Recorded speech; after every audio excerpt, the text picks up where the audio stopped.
My roots here are very, very deep, and I'm absolutely thrilled to be back.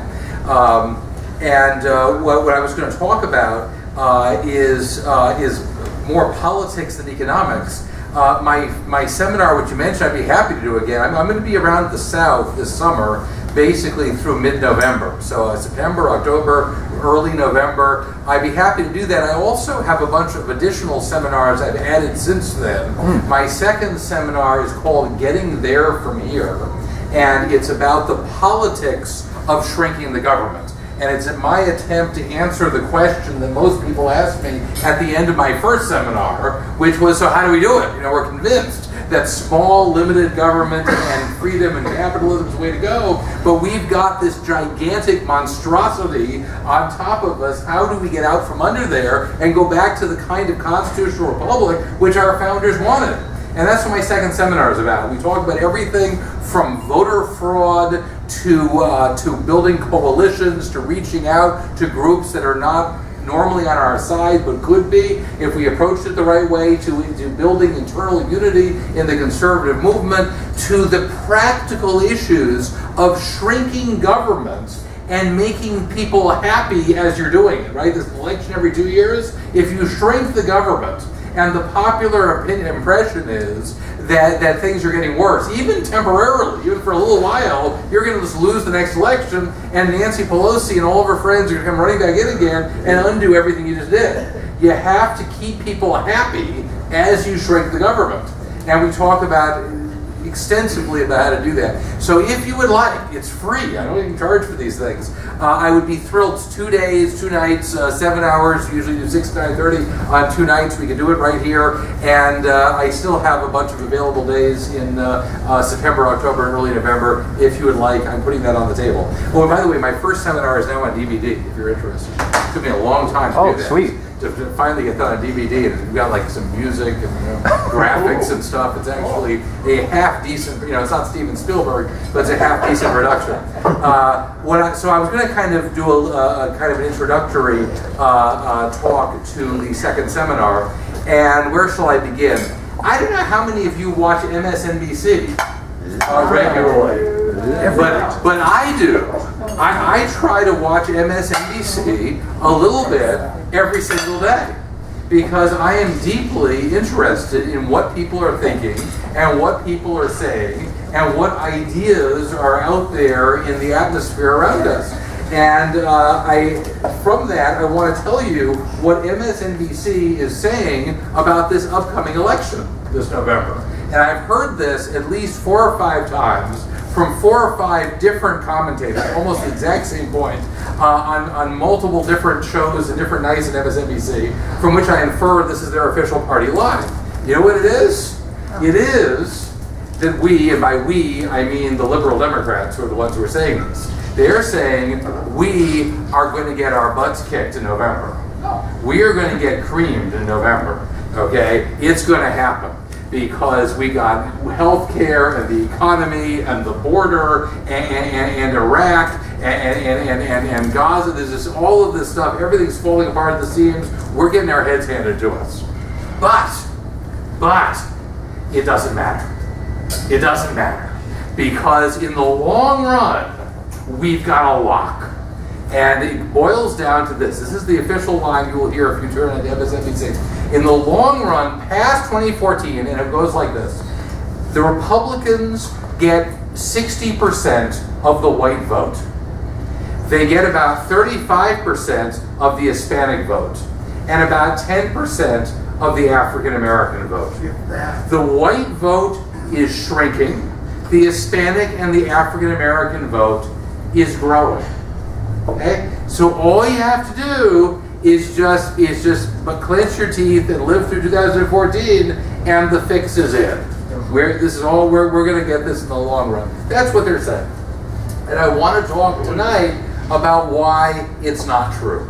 At least why I don't think it's true. At least it needn't be true. This is, one of my favorite lines from literature comes from the Christmas Carol, where Ebenezer Scrooge meets the ghost of Christmas yet to come, and who shows him his own death. And he says, "Spirit, are these the shadows of the things that will be, or the shadows of things that may be? If a man's life leads to certain ends, if he changes his life, doesn't that change the ends? And we never quite get an answer to it, but the implication is, it's what may be, not what will be. And here's why I think that. I think that they are making an assumption, unspoken, that things aren't going to change. That the basic ground rules are going to stay put. And that's a very, very dangerous assumption under the best of times. And I think it's an incredibly dangerous assumption in the world we live in today. Things are going to change, and they are going to change very, very radically. Nothing is going to stay put in American politics. We are at a critical juncture in this country. Both political parties are spent. They are like two pieces of chewing gum that have been chewed on for too long. They are dried up, shriveled husks, both parties, but for different reasons. The Democrats are spent because they've done everything they set out to do, and it doesn't work. They did it all. They did the health care. They did the whole deal, everything. Okay, the regulations, the bureaucracy they've got. They took over student loans, the auto industry, every single wish they had in their wish list, and it's an absolute disaster area. What do the Democrats do now? I frankly would be very embarrassed to be the Democratic political strategist at this moment in time. What do we go out there and offer? We're going to do more of the same? Is that what you want to run on as a Democrat in 2016? Or we're going to do something totally different? Like what? What would be totally different? Okay, that's where the Democrats are. Double the money. The Republicans are in a similar state of exhaustion, but for very different reasons. They're in this state because the Republican Party, for the last several election cycles, has stood for absolutely nothing. The strategy of the Republican Party has been to stand for nothing. They don't say anything, they don't do anything, they don't mean anything. And this is called moderate and mainstream, okay? The Republican Party has decided to be the caretaker party. Whatever kind of government the Democrats created when they were in power, we will just leave it untouched until the Democrats come back to power again, okay? We're going to do nothing at all is the philosophy of the Republican Party. And you can see it's not a very inspiring one. Moreover, the reason that the Democrats get to come up with all of this nonsense about wars on women and how all the Republicans want to do is oppress women and go back to slavery again. Why do the Democrats get away with this stuff? Well, to no small measure because the Republicans don't have anything that they're running on. The Republicans say nothing. They are pretty much begging to have the Democrats fill in the blanks. Okay? If you don't tell people what you believe in, right, someone else is going to fill it in for you. And that's what they do. And that's where we are. However, there is a saving grace to our political situation. And the saving grace is sitting in this room. Yeah. It's us. If you know me at all, you know what a fan I am of Friedrich Hayek. I don't know if you know about Hayek's life. He grew up in a bad neighborhood called Europe. And he watched in the 1920s and 30s as Europe became and Germany in particular, but obviously it goes beyond that, became a battleground between the Nazis and the communists. And I talk about this in my seminar, but no one talks about it better than Hayek does. How, contrary to the popular wisdom that the communists and the Nazis are like the polar opposite, the right and left, they're not the opposite. They're practically twins. They're the exact same thing with slightly different, like Coke and Pepsi. There's a slightly different recipe, and it's 99.99% exactly the same.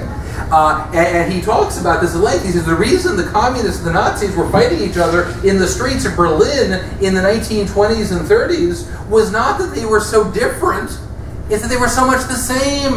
That they both considered, each one considered the other to be the heretic on the true faith. They were fighting over the same followers. And he said if you lived in Germany at that time, you knew young people who were one day, they decided they were a communist, and a week later, they decided they were a Nazi.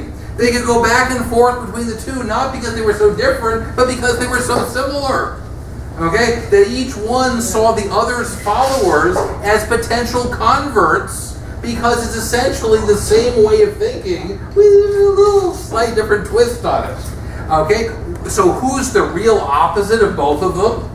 The person who believes in individual freedom, who believes in constitutionally limited government, who believes in capitalism.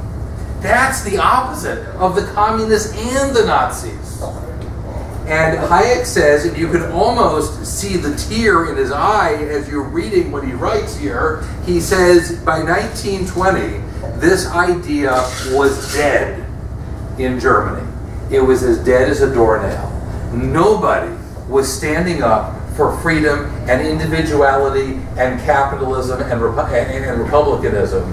That the choice is where you want the communists or the Nazis. It was which dictatorship is going to end up running our country, and there was no one else speaking on the other side of those two options.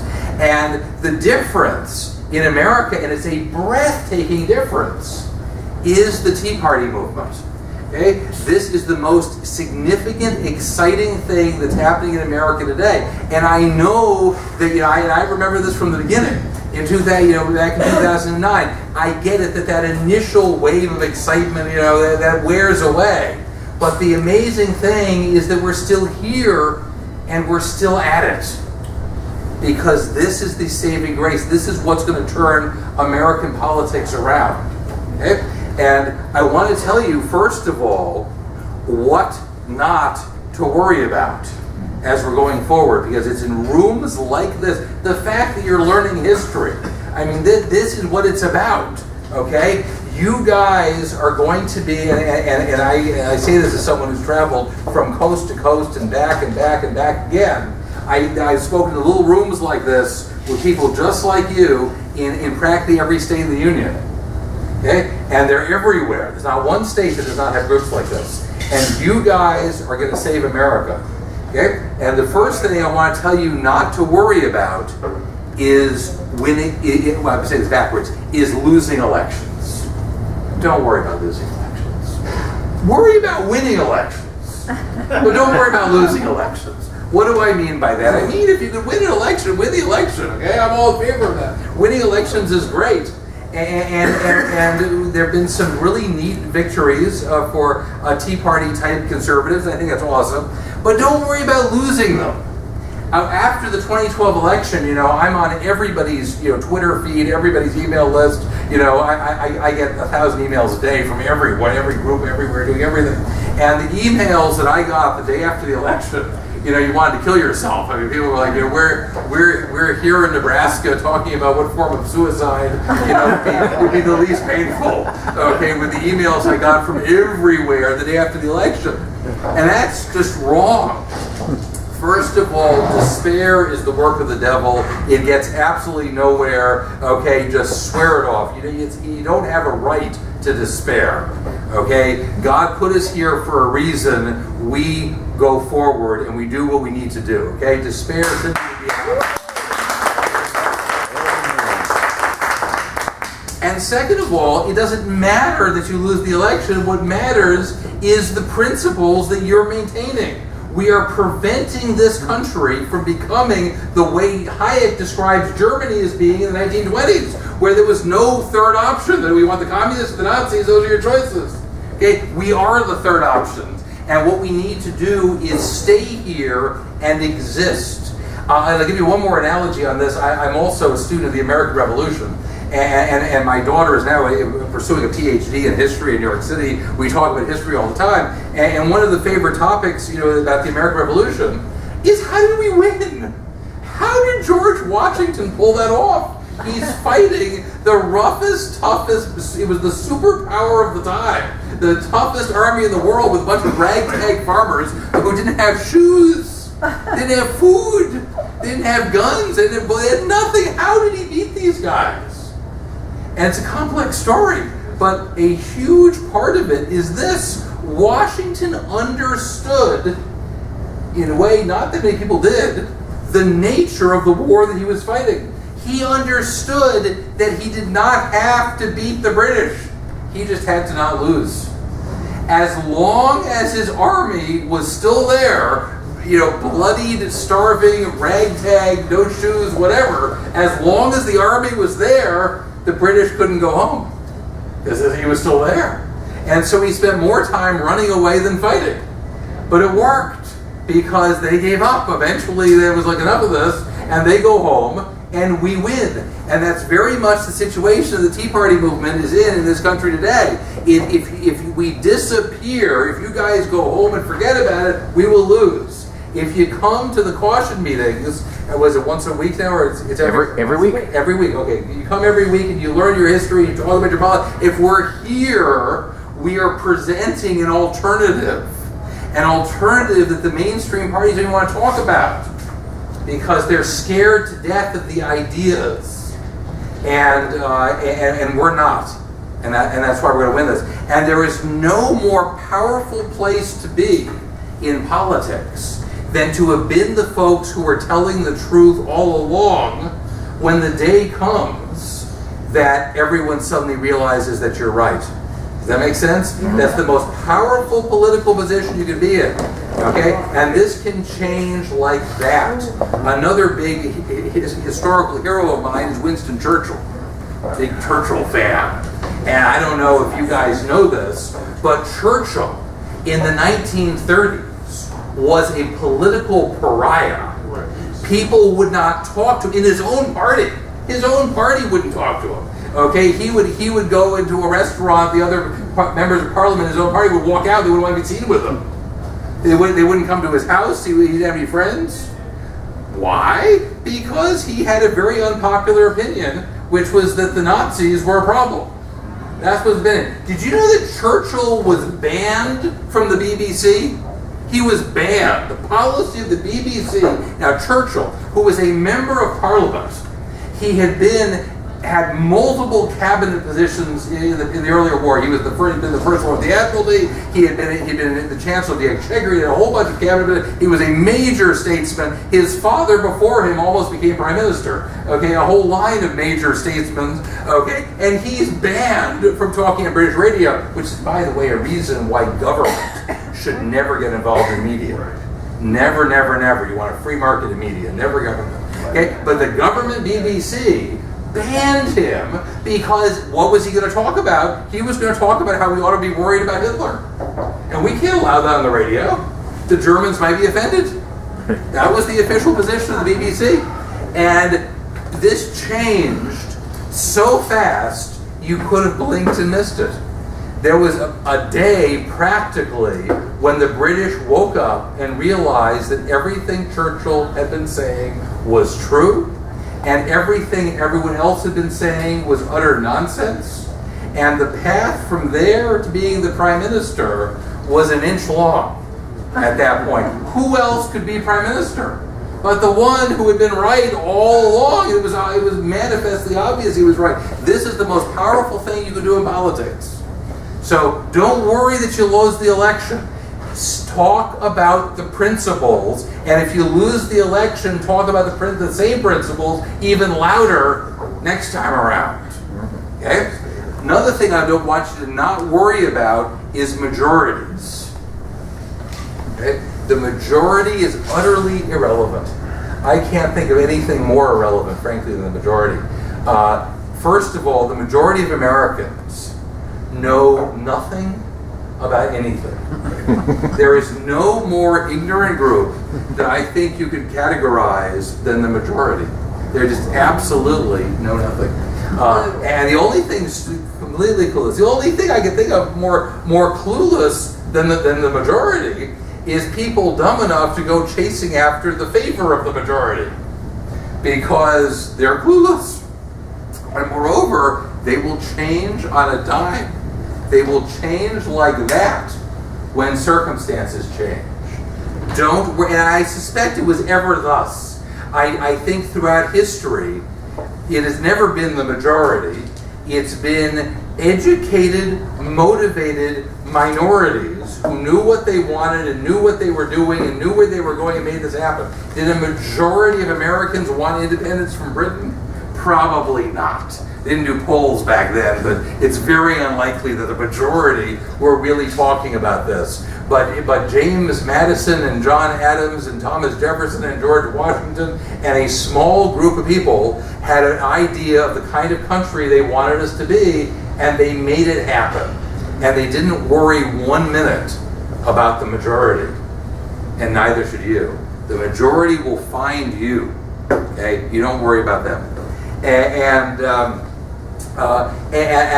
this is the situation that we're in. So we are now looking. We've got one election that MSNBC says we're going to do great in, and then we've got 2016 after that, where they think they're going to start taking back the majority and kicking our butts. I want to talk a little bit about what we're looking at as we go into that. First off, if we're not worried about the majority and we're not worried about losing elections, what should we be doing? And I usually tell people three things. The first is we need to learn and teach. This is what our movement is. This is a movement of ideas. And there is nothing that scares the opposition, and by which I mean the mainstream, just go along, get along, do nothing politicians. In Washington, there is nothing they're more terrified about than ideas. They almost never deal with the ideas. They talk about the Tea Party. They ever talk about ideas? Not at all. They don't like ideas. We will win on ideas. Okay? And that means like the impromptu history lessons. Okay? We need to learn and teach, all of us. Okay? No one's exempt from either one. We all need to learn, we all need to teach. I try to learn every day about America, about history, about economics, about freedom, about the role of law in a free society, about republics. Okay? We need to learn this about our founding fathers, and then we need to teach. You need to teach other people. What you learn in the caution meeting, go home and tell your kids, or tell your spouse, or tell your grandkids. Okay? We are spreading ideas. Okay? You know, Christianity started. I was just reading about what's his name, Augustine, and you know, Christianity started in like little coffee clutches, just like this, and then slowly spread all over the Roman Empire. Okay, started out as like a hunted minority, and then becomes essentially the inheritors of the Roman Empire. And again, that's the way the world works. So we all need to learn and we need to teach. It's the first job. The second job is that we need to unify the conservative movement. The greatest problem, the greatest challenge facing us is not the left and it's not the majority. It's the fact that conservatives are not unified. The reason Mitt Romney lost has nothing to do with the Hispanic vote. It has nothing to do with the war on women. It had to do with the fact that he never unified the conservatives. 3 million Republican voters who were motivated enough to vote for John McCain, of all people. They were motivated by McCain. 3 million stayed home and did not vote for Romney. Right. I mean, well, that's it. That's the margin of victory right there. Nothing to do. Nothing to do with majorities. Nothing to do with the liberals. Okay, we've got to unify the conservative movement. Okay, if we're not unified, we're going to lose, and the country is going to be run by lunatics who hate everything that we're standing for.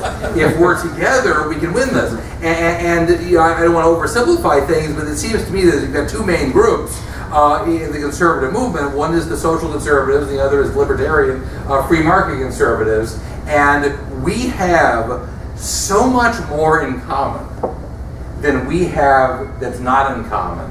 It's just silly that we can't get together. If you look at through the agenda, step by step by step, what's good for libertarians is good for Christian conservatives. Privatizing the school system, getting kids out of these god-awful public schools and into a free market private school, it would be the greatest upsurgence in Christian education in the history of America. Okay? The number of kids going to religious schools would go through the roof. And the libertarians like it because it's freedom and capitalism, and we have a competitive market and the cost would go down. I mean, this is a win-win for everybody. The social conservatives who have a clue understand that their greatest enemy is the government bureaucracies, which are specifically anti-moral, anti-faith, anti-Christian. Okay, you take the money away from government and let people keep it. You're striking a big blow both for libertarianism and free markets and for social conservative values. I think you've got a small sliver of social conservatives who think that if we win the election and then we'll turn the government into an instrument of social conservatism.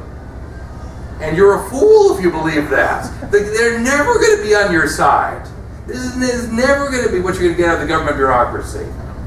Okay? Let people keep their own money, and we'll have the kind of country we used to have, where people educated their kids and went to church, and we had faith and family and freedom and all the things that we want. We need to come together and put aside relatively petty differences. And if you want inspiration for this, look at the Democratic Party coalition. Look who's in there. Look what they got. They've got gays. And then they have Muslims who want to kill gays. They want to stone them to death. Okay? Is that a problem for the Democratic coalition? No, not at all. The gays and the Muslims who want to kill them are like arm in arm. We're all together. We're all part of the Democratic coalition. In fact, you want to stone me to death, not a problem at all. We're all together. Why can't we get together like that? Who else is in the Democratic coalition? You've got the abortion industry, and then you've got African Americans. The abortion industry kills about 500,000 African American babies a year. You think that might be a problem?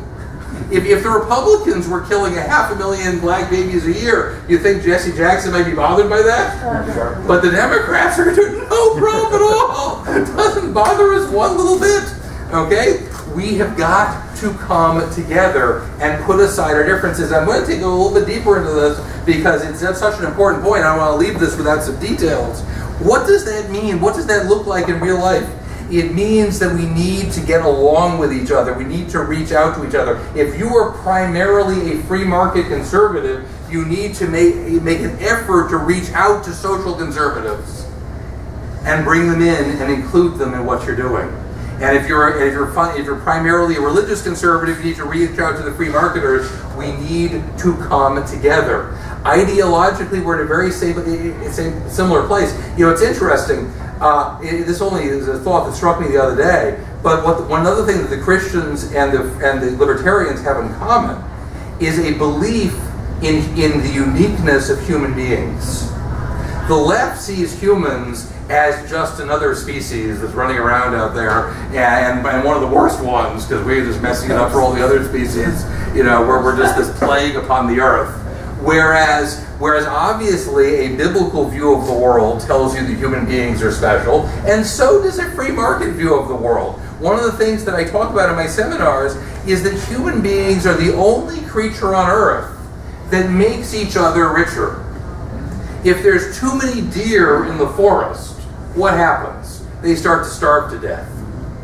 If there's too many bacteria in the test tube, they eventually die off because there's nothing more for them to eat. But you make more human beings, we do not get poorer. We don't starve to death, contrary to what Malthus and a bunch of other cranks throughout history have predicted. We actually get richer. The more people, the richer we get, because we make each other richer. No other species does this. Both libertarians and Christians, in slightly different ways, appreciate the unique value of human beings. And it's just another example of how we ought to be on the same side of this, and we ought to get along together. Nobody wins an election all alone.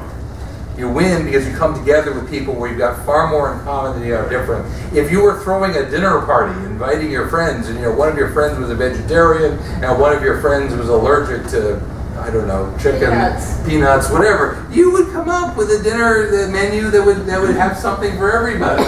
Okay? That's what you do. And when we're looking at the right candidates, you need to look at candidates that appeal to both sides.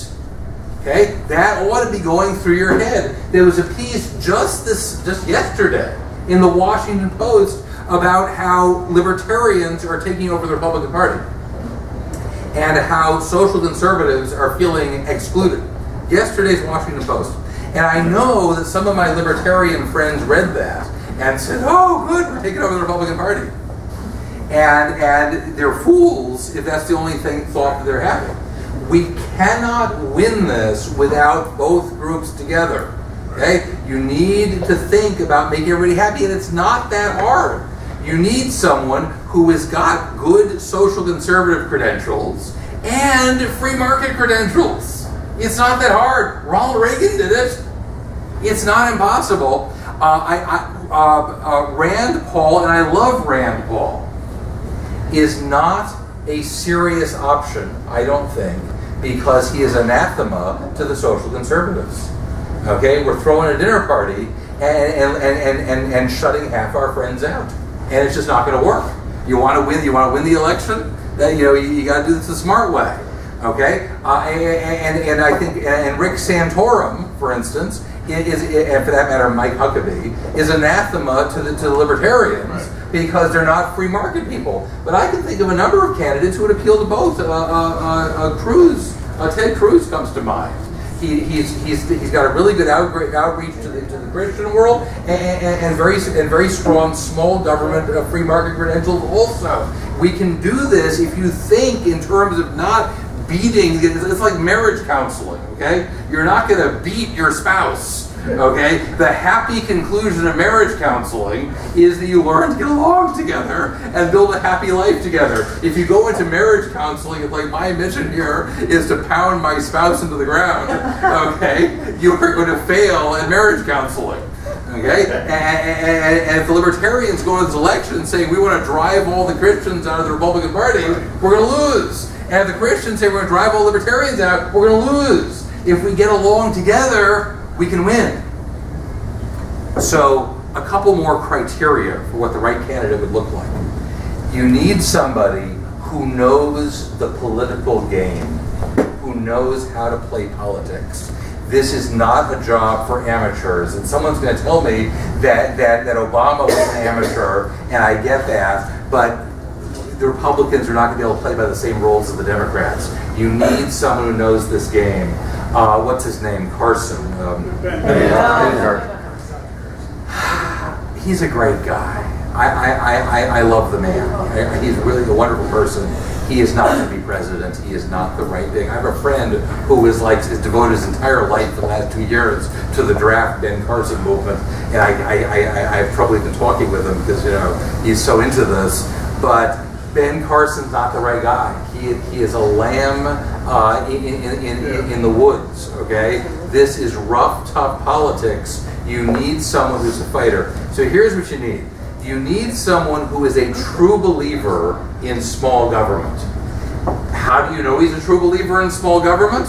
Because he's got a career that shows you that. How do we know Ronald Reagan? Because for years and years, this was if the guy that figured out a week before the election he's in favor of small government, he's not your guy. He's going to cave. So that's the second criteria. The third criteria is you need somebody who wants to fight. Somebody who likes fighting. It's probably my biggest single objection with Mitt Romney. Is Mitt Romney, you take one look at him, he's a compromiser. And realize this guy is going to be sitting down with Nancy Pelosi and Harry Reid in one form or another. Okay? And if your guy goes, I just want to get along. Okay? He's going to get his head handed to him on a platter. Okay? You want an example of a fighter? Margaret Thatcher. People ask me who my favorite president was. I say Margaret Thatcher. Margaret Thatcher got up every morning. I want to fight with somebody. Okay, she went in there. We're gonna have this fight. You need somebody who likes the fight. You're not going to win if you have someone who's trying to avoid the fight because the other side is going to fight. And the third thing that you need is communication skills. It's, by the way, another reason why I prefer Ted Cruz. Well, I'm not endorsing anybody. It's another reason I prefer Ted Cruz to Rand Paul is that Ted Cruz is more articulate than Rand Paul. I find, I've heard them both speak numerous occasions, Rand Paul does well with a written speech, but when he's ad-libbing, he trips over his tongue constantly. Rand Paul. Okay, and whatever, it's not a horrible offense. It doesn't mean that I hate the guy. I don't hate him at all. But in the world of modern politics, the greatest power that a president has is the bully pulpit.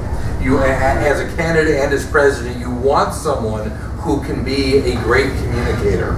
This is going to have to be someone who can articulate our message and push it through. And your ability to communicate that is paramount. I also was very fond of Michelle Bachmann last time around. In fact, I in 2012 was following the candidates all around Iowa, and a couple months ago I ran into a Michelle Bachmann aide that I had met on the campaign trail. And I said, the next time you see her, I want you to give her a message for me. And I said, here's the message. The Republican Party never likes you the first time you run for president. Okay, whether it's Ronald Reagan or George Bush or Mitt Romney, okay, they never give it to you the first time. I don't know whether that did anything, but I think she was an example of someone who could do that, who could articulate the message. Okay, so one more point here. What's the agenda that we're going to run on? Okay, if there's no agenda, the Democrats are going to say, well, they want to put women barefoot and pregnant in the kitchen, and they want to go back to slavery. Okay, that's what the agenda is. So we need an actual affirmative agenda that people can talk about that. And what's fascinating is that it's so easy to come up with a conservative populist agenda that people will like. The government is not popular. It's not. The people out there are not like, oh, we love the government. No, hardly anybody's like that, except for the Democratic hacks. The vast majority, they like Obama because he's cool. Quick story. The election in 2012 was on Tuesday, on Thursday, 2 days later, 2 days after the presidential election, I'll never forget this, I was watching the O'Reilly Factor, and one of his main stories was they did a poll, and they asked people, do you think we should fix the deficit by A, shrinking government, or B, raising taxes? Do you know what the poll showed? Shrinking government beat raising taxes by like 2 to 1. It wasn't even close. It was like 65-35. And O'Reilly was like, wait a second. On Tuesday, they voted for Obama over Romney. And on Thursday, 65% wanted to shrink government and not raise taxes. How do you explain that? And he had on, what's his name? Karl Rove, and who's the other guy who's around all the time, who used to be Clinton's advisor? Dick Morris and Karl Rove. And I was actually amazed that neither of them came up with a good explanation for it. And I know the explanation. I know the answer. It's very simple. Your average Obama supporter has no idea what his policies are. Right. Your average Obama supporter does not have the foggiest idea what Obama is actually doing as president. And you see this illustrated all the time. You get radio talk show hosts who will go out in the street and say, so, what do you think about Obama's plan to, cut taxes across the board? And the Obama supporters go, oh, great plan, that was a great plan. We totally approve of that. What do you think about his choice of, Sarah Palin as his running mate? Oh, great choice, what a wonderful choice. He makes the best choices, okay? You can plug anything you want. They don't know anything. They vote for him because he's cool, he's popular, he's slick, they make him happy, he symbolizes all the great multiracial diversity of the ages, okay? They have no idea what he's doing. It's very easy to come up with populist policies. So, I would propose the following. Number one is a wide open energy policy with a goal of getting the price of gasoline down to $2 a gallon, which is historically where it ought to be. You know, my father used to tell me how gasoline was 20 cents a gallon, but we had inflation. Okay, the 20 cents back then was like $2 today. We ought to be paying $2, not $4, for a gallon of gasoline. And you can do this. You can achieve it like that. Do you know who the biggest energy producing country in the world is? United States. We are. And we can grow so much faster, and not just that, coal too. Okay, just say if there's energy, get it, go after it, make it happen. Wide open energy, you make everybody richer. You would instantly stimulate the economy. You could turn this economy around so fast, it would make people's heads spin by just saying, if there's oil, get it. Offshore, onshore, Alaska, Florida, the Dakotas, I don't care. You find some oil, you drill it, you make it happen. The price of oil would collapse. Everyone would become richer because they would spend less of their money at the gas pump. Every business in America would become more economically efficient because the energy costs would go down and they would have bigger profits from doing what business doesn't use energy. Okay? Instant road to prosperity. Okay, that's the first thing. The second thing is a radical shrinking of the bureaucracy. And I'm totally against these Sean Hannity's penny plan 1%, 10% things. Whole activities of government need to end. Whole activities need to stop. Right. The Department of Energy, the Department of Commerce, the Department of Labor, the Department of Education. Yeah. And you want to know something? Yeah. Nobody would miss any of them. You know, all the Republicans want to do is redo Social Security, which is actually politically dangerous. How many people do you think would even notice if the Department of Energy just disappeared tomorrow?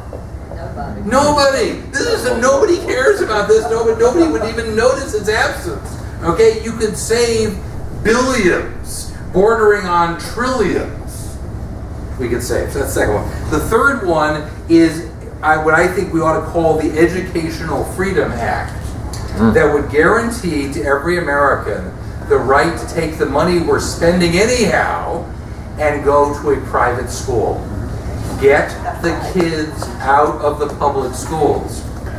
The greatest enemy of African Americans in this country today is the teachers' unions. Okay? And the Republicans are too polite to mention it. Okay, you want to talk about political coalitions here. The core of the Democratic coalition is black people and the teachers' unions, and they are utter enemies. It's just the conservatives won't point it out, and it's so obvious. Have you ever been to one of these inner city schools? I was going to say in Detroit, in Harlem, in Chicago, in Charlotte. Go to the poor black high schools. You'd be scared to walk down the halls. They are god-awful, and they cost a fortune. The worst school system in America, and someone gives out awards for these, is Camden, New Jersey. Do you know what they spend per pupil in Camden, New Jersey? $30,000 a year. $30,000 for the worst school system in America. Something like 50% of the high school kids said they are scared to go to the restroom in school because you're going to get mugged. Okay, it's an absolute horror. They're learning nothing. And then when they graduate, and if they graduate and they get a diploma, they can't read because they've learned nothing. Then we're supposed to have affirmative action programs to help them get into Harvard. Okay, this is what's holding back black Americans. Why don't the Republicans take this up as an idea?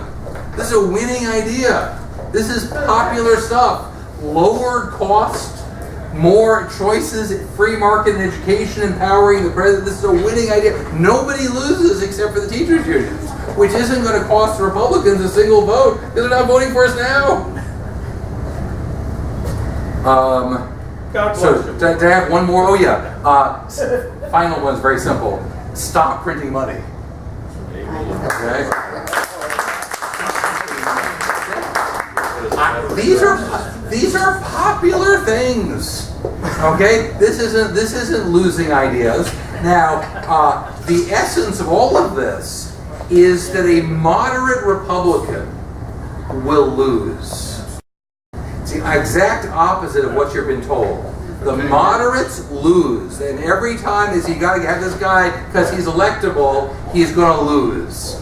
The one who's going to win is the one who's not electable because he actually believes in something. And you know who knows this better than anybody? The Democrats. That's right. The Democrats know it. If you go back to MSNBC, you have no idea how much they cry on MSNBC over the Republican Party being too conservative. Okay, they're like, oh no, if the Republican Party doesn't get more moderate, they'll never win again. And they're like, their hankies are dripping on MSNBC over this. But you'll notice they never take this advice themselves. When the Democrats lose an election, do they go and find somebody more moderate next time? No. They find women farther left because they know something. And that is that somebody who actually believes in something, someone with a vision, someone who wants, particularly with a populace as discontented as the American people are today, you can lead them someplace because you've got a vision and a mission that people can believe in. You come up with moderate mush, you get nobody. Right. Okay? That is the truth. So the minute someone starts to tell you how we better be moderate enough, it's absolute nonsense. Now, you'll have examples, they'll tell you examples of Tea Party candidates who have lost. Like that lady in Delaware, and she was a witch, supposedly. Okay? But here's what I want you to understand. She lost the election, not because of her positions. You don't even know what her positions were. Name a single position she had. You don't know one. You never heard of one, did you? All you know is about her being a witch. She lost because she's an incompetent campaigner who allowed her election to turn on the issue of whether or not she's a witch. Okay? If you're playing that kind of catch-up, you've lost already. If you get a competent campaigner, the competent conservative will will do better, more likely to win than the competent moderate. But if you get someone who's incompetent, the story's incompetent. You can be an incompetent moderate. Okay, and have the election run, I don't know whether you have I'm Not a Witch commercials, okay, and have that kind of a horror show. It has nothing to do with her belief system. It has to do with picking competent people who have a vision. That's what Ronald Reagan was. He's probably the most conservative person to run for president in my lifetime. Absolutely. Yeah. You think of I wanted someone got a major party nomination, and he did better than any of them. He had the biggest election victories of any of them. But in his initial election, and then he gets re-elected by an even bigger margin. That's where we need to go. Okay. I don't know how much time I have. I got to do a few other things. Okay. We got 10 minutes. Want to take real quickly about my books. A lot of you probably saw my book, The New Democrat, when it first came out. This is the 6th edition. 6th edition.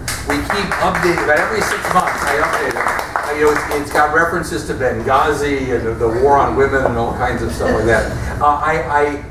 Two little anecdotes. One is very recent.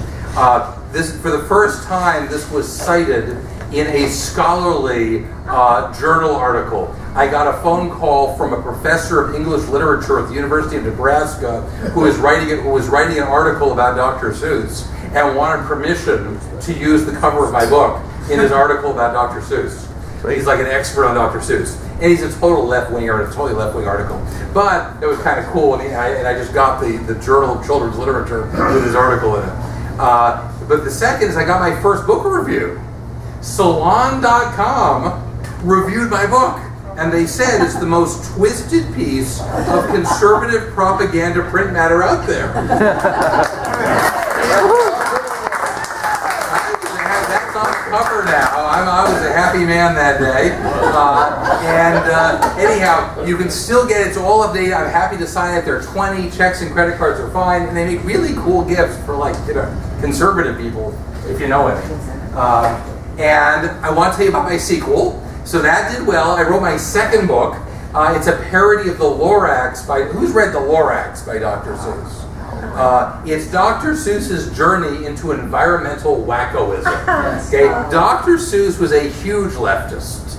He was left-wing on everything. He fills his books with left-wing socialist messages for your children to consume. And the Lorax was the story of it was a movie too last year, I think. They had a Lorax movie.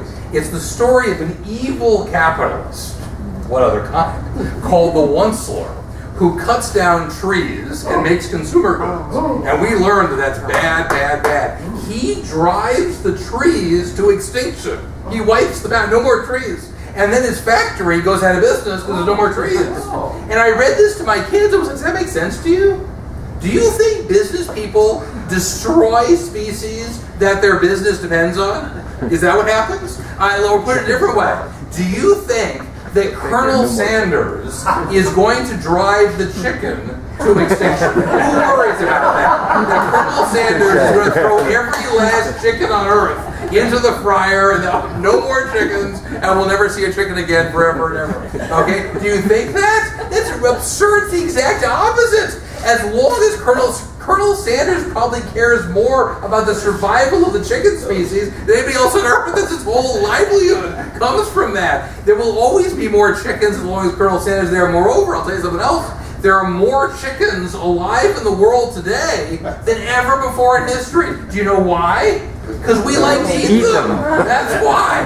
The greatest thing that ever happened to a species is that human beings like to eat you. This is like winning the species lottery, okay? We clear with cows, sheep, wheat, corn, you name it. We clear millions of acres just for you.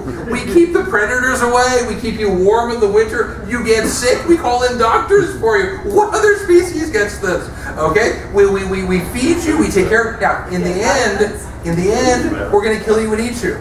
But that was going to happen anyhow. What do you think happens in the wild? Imagine you're a chicken in the wild. How is your life going to end? You're going to go retire to Florida and buy a condo on South Beach, okay? You're getting killed and eaten, and far more unpleasantly in the wild than an old McDonald's farm. So this was a book that desperately needed to be parodied. Mine is called The Gorax, because it stars Al Gore as the Lorax character. And it's the story about how America used to be free and prosperous because we were free. And then the environmentalists showed up and started regulating everybody out of business. So regulation by regulation by regulation, they shut all the businesses down and everything closes and it's all gone. And so by the end of my book, there's no more jobs, there's no more companies, everybody's unemployed. The only thing still functioning at the end of my book is the Fed, which keeps printing money. But there's no economy around it. And I'm going to read you the very end of this just because it's a cool thing to end on. Let's see, here's how it ends. After everything's gone, he says, so, I took a few stones from my factory lot and I spelled out a word that's worth more than I've got. A word that means everything to one who has lost, because freedom is worth it, whatever the cost. And now that you're here, it's all plain to see that freedom itself just isn't free unless people like you are willing to fight to bring back our freedoms. It'll never be right. So Cash calls the 1%ler. He let something fall. It's the Constitution, the last copy of all. You're in charge of our heritage. Don't let us down. Teach your friends and your children. Spread it around. Stand up for your freedom against socialist schemers, environmentalist wackos, and utopian dreamers. Don't let crackpot economists and left-wing politicians get in the way of your most vital mission. If we can pry our country from these political hacks, maybe our prosperity and all will come back. Woo.